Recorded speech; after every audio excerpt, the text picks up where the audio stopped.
नमस्कार and welcome back to the geopolitics UPSC. Recently हमारे देश में वन नेशन वन इलेक्शन को लेकर बात बहुत जोरों शोरों से चल रही है और ये बताया जा रहा है कि आने वाले भारत सरकार ने जो संसद का विशेष सत्र बुलाया है उसमें इस कानून को लेकर के चर्चा कर सकती है। तो हम इस वीडियो में इसी टॉपिक को लेकर के चर्चा करेंगे और ये बताएंगे कि यदि वन नेशन वन इलेक्शन यानी भारत में सभी चुनाव एक साथ होते हैं तो उसकी क्या 10 फायदे हो सकते हैं, यह इस वीडियो में हम डिस्कस करेंगे। इसके अलावा हम इसी वीडियो का एक पार्ट 2 भी लेकर आएंगे जिसमें हम ये डिस्कस करेंगे कि वन नेशन वन इलेक्शन के क्या डिसएडवांटेजेस हो सकते हैं, क्या चैलेंजेस हो सकते हैं, तो उसको हम दूसरी वीडियो में एक सेपरेट वीडियो में डिस्कस करेंगे। तो स्टार्ट करते हैं अपने इस वीडियो को, लेकिन आगे बढ़ने से पहले यदि आपने अभी हमारे चैनल को सब्सक्राइब नहीं किया है तो हमारे चैनल को सब्सक्राइब करना ना भूलिएगा और बेल आइकन को भी प्रेस करना ना भूलिएगा। ऑलराइट, तो भारत में शुरुआत से ही चुनाव एक साथ हुआ करते थे। 1967 तक चुनाव एक साथ ही हुए हैं, लेकिन बाद में कई वजहों से, सरकार गिरने की वजह से या पूर्ण बहुमत न मिलने की वजह से, ऐसी बहुत सारी समस्याएं आने की वजह से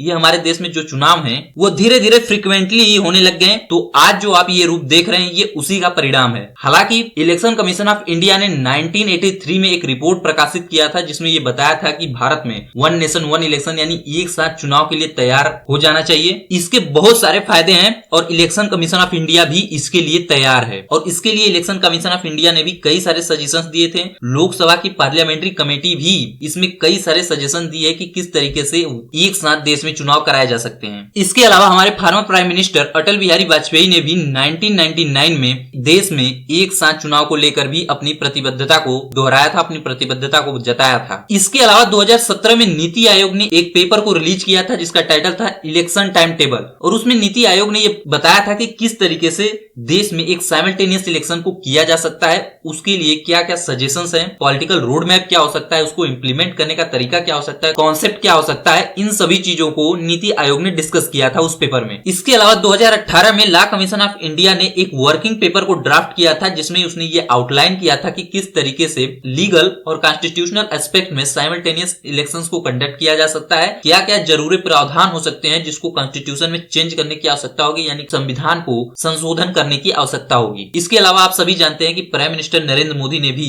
साल 2019 में रेड फोर्ट से लाल किले पे इंडिपेंडेंस डे के दिन अपनी भाषण के दौरान भी देश में एक साथ चुनाव को लेकर भी बात कही थी। तो ये तो हुआ थोड़ा इसका बैकग्राउंड, लेकिन अब हम जानते हैं कि देश में एक साथ चुनाव कराने से क्या क्या फायदे हो सकते हैं। तो यदि देश में हर समय बार बार चुनाव न होते रहे तो इससे सबसे पहला फायदा ये होगा कि गवर्नमेंट अपनी गवर्नेंस के ऊपर ज्यादा फोकस कर सकेगी, क्योंकि फिलहाल के समय में जो चुनाव होते हैं वो हर समय देश में कहीं न कहीं कुछ न कुछ चुनाव होते रहते हैं। इसकी वजह से होता क्या है कि देश के जो एमपी एमएलएज हैं, प्राइम मिनिस्टर हैं, चीफ मिनिस्टर हैं, सभी लोग उस चुनाव में लग जाते हैं क्योंकि सभी लोग उस चुनाव को जीतना चाहते हैं। और इसकी वजह से होता क्या है कि देश के विकास में, देश के अन्य कामों पर उनका ध्यान जा नहीं पाता है, तो इससे देश का ही नुकसान होता है। और यदि एक साथ साइमल्टेनियस इलेक्शन हो तो ऐसी स्थिति से बचा जा सकता है, बार बार ऐसी स्थिति क्रिएट नहीं होगी देश में तब, और देश के एमपी एमएलएस देश के विकास में ज्यादा ध्यान दे सकेंगे। और दूसरा फायदा ये होगा कि जब भी देश के किसी न किसी हिस्से में चुनाव होते रहते हैं तो वहां पे आचार संहिता लगती है,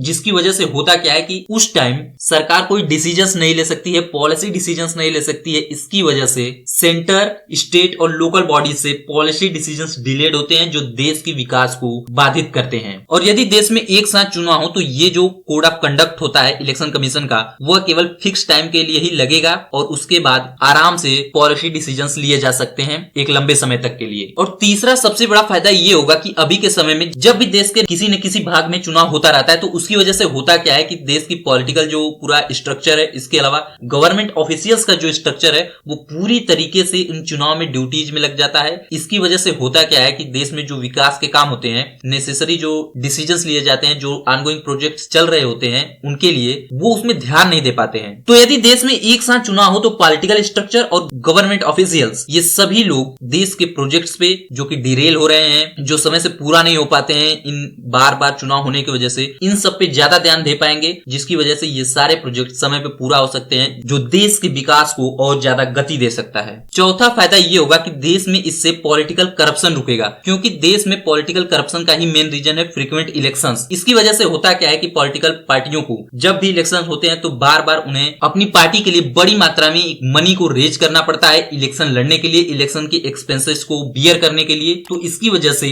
कई बार करप्शन होता है, डुप्लीकेट फंड रेजिंग होता है। तो यदि देश में एक साथ चुनाव हो तो इन सभी समस्याओं से बचा जा सकता है, पॉलिटिकल करप्शन से बचा जा सकता है। इसके अलावा एक बहुत बड़ा फायदा ये होगा कि फिलहाल के समय में जहां भी देश में कहीं न कहीं चुनाव होता है उसकी वजह से इलेक्शन कमीशन ऑफ इंडिया को बहुत ज्यादा मात्रा में एक्सपेंसेस को बियर करना पड़ता है, यानी इलेक्शन कमीशन का खर्चा बहुत ज्यादा बढ़ जाता है। लेकिन यदि देश में एक साथ चुनाव हो तो इलेक्शन कमीशन इतने बड़े खर्चे को बचा सकती है। हालांकि ये बात है कि एक बार सब कुछ सेटअप करने में इलेक्शन कमीशन को ज्यादा खर्चे आएंगे, लेकिन एक बार सब कुछ सेटअप हो जाने के बाद इलेक्शन कमीशन बहुत ज्यादा खर्चे से भी बच सकती है, यानी देश का पैसा भी बच सकता है। इसके अलावा एक सबसे बड़ा फायदा ये होगा कि फिलहाल के समय में जब देश में बार बार इलेक्शन होते हैं तो देश में पुलिस पर्सनल और पैरामिलिट्री पर्सनल को बार बार इलेक्शन के एरिया में डिप्लॉय करना पड़ता है और इनको डिप्लॉय करने के लिए एक ह्यूज कास्ट वियर करना पड़ता है। तो यदि देश में एक साथ चुनाव हो, एक ही बार में सभी चुनाव हो जाए तो एक ही बार इनको डिप्लॉय करना पड़ेगा, जिसकी वजह से बहुत सारे कास्ट को बचाया जा सकता है, बहुत खर्च को बचाया जा सकता है। तो एक ये फायदा भी है। और अभी के समय में आप जानते हैं कि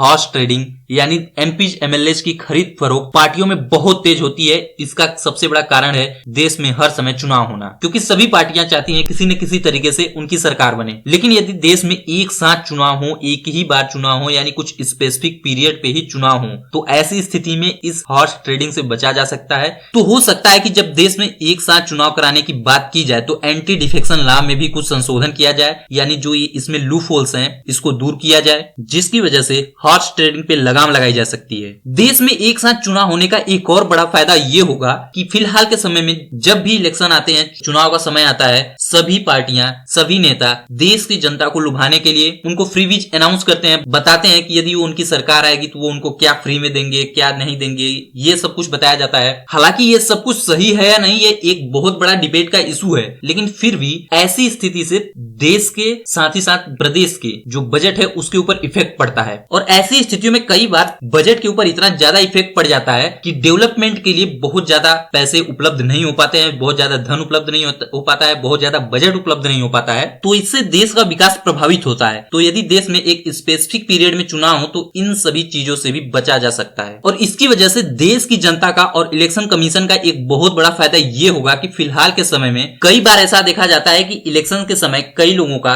वोटर लिस्ट से नाम ही गायब हो जाता है। और इसका सबसे बड़ा कारण ये होता है कि अलग अलग तरीके से चुनाव कराना, यानी अलग अलग तरीके से डेटा को इकट्ठा करना, अलग अलग चुनाव के लिए अलग अलग वोटर लिस्ट डेवलप करना, अलग अलग वोटर लिस्ट बनाना। जैसे कि फिलहाल के समय में जो लोकल बॉडीज का इलेक्शन होता है, म्युनिसिपल पार्टीज या रूरल एरियाज में जो चुनाव होते हैं, उनके लिए राज्य की इलेक्शन कमीशन अलग से वोटर लिस्ट बनाती है। इसके अलावा लोकसभा और विधानसभा के लिए इलेक्शन कमीशन ऑफ इंडिया अलग से वोटर लिस्ट बनाती है। तो इसकी वजह से ऐसा कई बार हो जाता है कि किसी एक लिस्ट में किसी का नाम हो लेकिन दूसरे लिस्ट में उसका नाम हो ही ना। तो यदि एक साथ देश में चुनाव कराया जाए तो सीधी सी बात है कि एक ही इलेक्टोरल रोल होगा, जिसकी वजह से यह सुनिश्चित किया जा सकता है कि सभी का नाम उसमें दर्ज है या नहीं है, तो उसमें संशोधन भी किया जा सकता है। कई जगह उनको भटकना नहीं पड़ेगा और ये बहुत ही इजी प्रोसेस होगा। और खास बात यह है कि ऐसा नहीं है कि दुनिया में एक साथ चुनाव कराने वाला भारत पहला देश बनेगा। कई देशों में ऐसी प्रैक्टिसेस की जाती हैं, खास तौर से अमेरिका में इस तरीके की प्रैक्टिसेस की जाती हैं। और अमेरिका भी एक डेमोक्रेसी है और वहां पे फेडरल स्ट्रक्चर है और बहुत ही अच्छे से वहां पे ये सब कुछ एग्जीक्यूट किया जाता है। तो ये मैंने आपको 10 पॉइंट बताए जहां हमने डिस्कस किया कि देश में वन नेशन वन इलेक्शन यानी एक साथ चुनाव कराने के क्या क्या फायदे हो सकते हैं। आपका इस टॉपिक पे क्या कहना है कमेंट बॉक्स में अपने राय को लिखिएगा। साथ ही साथ इसके क्या डिसएडवांटेज हो सकते हैं, क्या चैलेंजेज होंगे इसमें, ऑपोजिशन पार्टियां क्यों इसका विरोध कर रही हैं, इसके ऊपर मैं अगला वीडियो लेकर आऊंगा इसी सीरीज का पार्ट 2। तो फिलहाल के लिए इस वीडियो में इतना ही, मिलते हैं एक नई वीडियो में, तब तक के लिए नमस्कार।